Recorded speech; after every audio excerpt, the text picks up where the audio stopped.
Start. வணக்கம். திருப்பூர் பங்களா stop Ramnagar 3வது வீதியில் அமைந்துள்ள நம்ம கேஜே ஹோம் அப்ளையன்ஸ் ஷோரூம்ல இன்னைக்கு என்ன ப்ராடக்ட்ஸ் காட்ட போறோம் அப்படின்னா, வீட்ல நம்ம எல்லாருமே ஸ்டெயின்லெஸ் ஸ்டீல் ஃப்ளாஸ்க் யூஸ் பண்ணிட்டு இருந்திருப்போம்.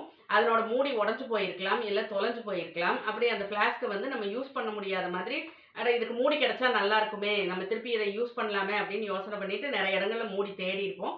ஆனா அது கிடைக்கிறதுக்கு ரொம்ப வாய்ப்பு கம்மியா தான் இருந்திருக்கும். ஏன்னா ஃப்ளாஸ்க் லிட் வந்து நிறைய இடங்கள்ல அவைலபிளா இருக்கிறது இல்ல. பட் நம்ம ஷோரூம்ல வந்து எல்லா leading brands and unbranded also எல்லா மாடல் ஃப்ளாஸ்க் ஸ்டெயின்லெஸ் ஸ்டீல் ஃப்ளாஸ்க்கும் லிட் வந்து பெரிய சைஸ்ல இருந்து சின்ன சைஸ் வரைக்கும் எல்லா மாடல்ஸ்க்கும் அவைலபிளா இருக்கு. ஸோ நீங்க வந்து இந்த அட்ரஸ்க்கு வந்து இந்த ஃபோன் நம்பர் கான்டாக்ட் பண்ணி அட்ரஸ் கேட்டுட்டு நீங்க கடைக்கு அந்த ஃப்ளாஸ்க்கை கொண்டு வந்து நீங்க உங்களுக்கு ஃப்ளாஸ்க் செட் ஆகிற மாதிரியான லிட்டை செட் பண்ணி வாங்கிக்கலாம். இந்த இன்ஸ்டா வீடியோ வர இந்த பேஜ் நீங்க ஃபாலோ பண்ணீங்க அப்படின்னா எங்க கடையில இருந்து நாங்க போடுற அப்டேட்ஸ் எல்லாம் உங்களுக்கு கிடைக்கும். அதுல இருக்கிற ப்ராடக்ட்ஸை நீங்க எது தேவையோ அதை வாங்கிக்கலாம். நன்றி.